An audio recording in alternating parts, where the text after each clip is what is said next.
नमस्कार, भारत चक्र न्यूज में आपका स्वागत है। मैं हूं आपके साथ चंदेश्वर शर्मा। उत्तर प्रदेश के हाथरस जिले में भगदड़ में कम से कम 121 लोग मारे गए। इनमें से अधिकांश निर्दल दलित परिवारों की महिलाएं थीं। भगदड़ में भोले बाबा उर्फ नारायण सरकार हरि के सत्संग में भगदड़ मची थी। भोले बाबा पहले पुलिस में नौकरी करता था। बताया जाता है कि उस पर बलात्कार का भी आरोप था। करीब 28 साल पहले उसने पुलिस से स्वैच्छिक सेवानिवृत्ति ले ली और बाबा बन गया। कुछ साल पहले उसने यह दावा किया कि वह कैंसर से मृत एक लड़की को फिर से जिंदा कर सकता है।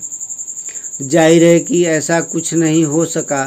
बाद में बाबा के घर से लाश के सड़ने की बदबू आने पर पड़ोसियों ने पुलिस से शिकायत की। इस सब के बाद भी वह एक सफल बाबा बन गया।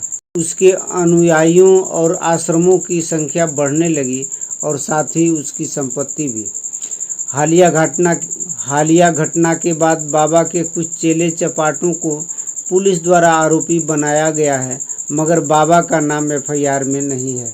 भगदड़ इसलिए मची क्योंकि यह प्रचार किया गया था कि जिस मिट्टी पर बाबा चलता है वह बहुत से रोगों को ठीक कर सकती है। सत्संग खत्म होने के बाद बाबा जब वापस जा रहा था तब जिस मिट्टी पर उसके कदम पड़े थे उसे उठाने के लिए भक्तगण लपके, जिससे भगदड़ मच गई और बड़ी संख्या में लोग अपनी जान से हाथ धो बैठे। यह बाबा कितना लोकप्रिय है यह इससे जाहिर है कि सत्संग में 80,000 लोगों को इकट्ठा होने की अनुमति दी गई थी, मगर वहां करीब 1.5 लाख लोग पहुंच गए थे।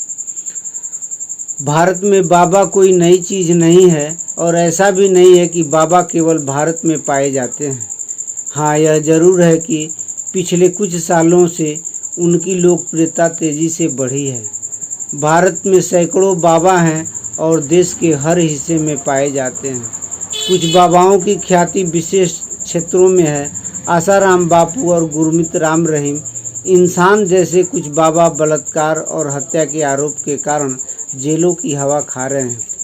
एक अन्य सफल बाबा हैं रामदेव, जिन्हें आधुनिक चिकित्सा विज्ञान का मजाक उड़ाने के लिए सुप्रीम कोर्ट ने जमकर फटकार लगाई थी। श्री श्री रविशंकर पर जमुना नदी को प्रदूषित करने का आरोप है। जग्गी वसुदेव के कई आश्रम में आपराधिक गतिविधियां होने की चर्चा है। यद्यपि इस बारे में कोई पक्की जानकारी तो उपलब्ध नहीं है, मगर मोटे तौर पर यह कहा जा सकता है कि बाबाओं की संख्या और उनके प्रभाव में पिछले कुछ दशकों में तेजी से वृद्धि हुई है। इस वृद्धि का धर्म की राजनीति के बढ़ते बोलबाले से अंतर संबंध स्थापित करना भी आसान नहीं है। यह सही है कि दूसरे देशों में भी बाबाओं की तरह के लोग हैं।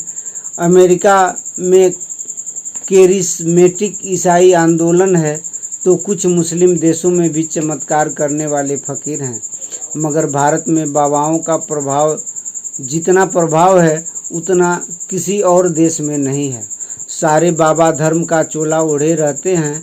वे संस्थागत हिंदू धर्म के पुरोहित वर्ग से नहीं होते, जिनमें से अधिकांश अपने बल पर सफलता हासिल करते हैं। वे लोगों का दिमाग पढ़ने और अपने अनुयायियों की कमजोरियों का फायदा उठाने में सिद्धहस्त होते हैं। मगर एक महत्वपूर्ण प्रश्न यह भी है कि लोग आखिर बाबाओं की ओर आकर्षित क्यों होते हैं। निसंदेह बाबा अपनी मार्केटिंग बहुत बढ़िया से करते हैं, मगर यह भी सही है कि उनके भक्तों की अपनी कमजोरियां होती हैं, जिनके चलते वे इन धोखेबाजों के चंगुल में फंस जाते हैं। इनमें से कई ऐसे होते हैं जो गंभीर समस्याओं से जूझ रहे होते हैं। उनकी समस्याओं का कोई हल उनके पास नहीं होता है। उन्हें दरकार होती है सांत्वना के कुछ शब्दों की, किसी ऐसे व्यक्ति की जो उन्हें यह भरोसा दिला दे कि बाबा की चरण रज माथे से लगाने से, उनके प्रति पूर्ण समर्पण से या उनके बताए उपाय करने से उनकी समस्या हल हो जाएगी। बाबाओं के आसपास जो भीड़ जुड़ती है उनमें बहुसंख्या ऐसे लोगों की होती है जो असुरक्षित महसूस कर रहे होते हैं। राजनेताओं से साठगांठ भी उनकी सफलता में योगदान देती हैं। राम रहीम महीनों पैरोल पर रहता है, विशेषकर चुनावों के समय। हरियाणा के तत्कालीन मुख्यमंत्री मनोहर लाल खट्टर अपनी पूरी मंत्रिपरिषद के साथ गुरमीत का आशीर्वाद लेने पहुंचे थे, परंतु मुख्यतः अनुयायियों में असुरक्षा का भाव उन्हें बाबाओं की ओर से आकर्षित करता है।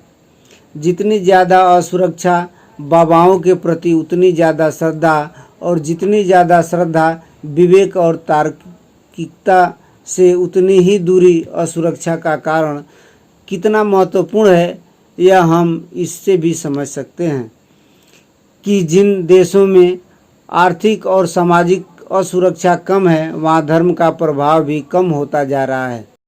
देश में कई ऐसे सामाजिक समूह हैं जो बाबाओं का पर्दाफाश कर उनका विरोध करते रहे हैं।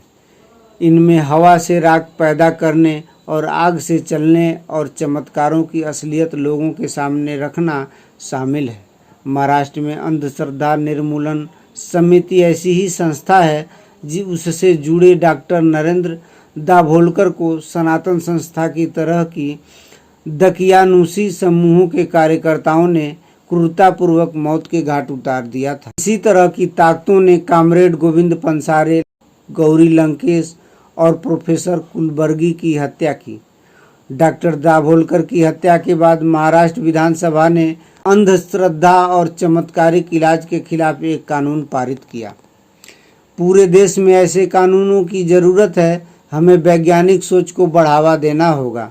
साथ में हमें यह भी सुनिश्चित करना होगा कि सभी नागरिकों को सामाजिक और आर्थिक सुरक्षा हासिल हो।